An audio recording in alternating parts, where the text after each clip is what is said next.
hands and feet. Hands and feet is, hands will be straight. Yes. Could you come little? Yes. Start. 1, 2 in the front, 2 in the back. Yukta, if you can just wait, I'll show them the side view. Can you just move a little aside? Yeah, like this. See this?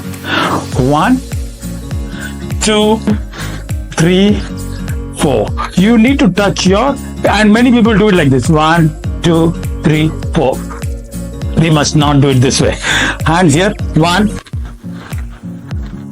2. Yes, Yukta. 2 in the front, 2 at the back. Yes. 1, 2. And can we drink water in the middle? Yes. Not per day exercise. Let her do.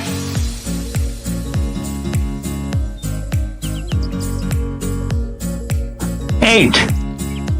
Hand should always go back. 11. Touching the feet is important. And 15. Lovely. Hello everybody, my name is Dr. Sachin and I am a life coach. I use games, activities and exercises to teach young champions valuable life skills and study skills. Which I want you to watch our videos, share them, subscribe to our channel and please do comment.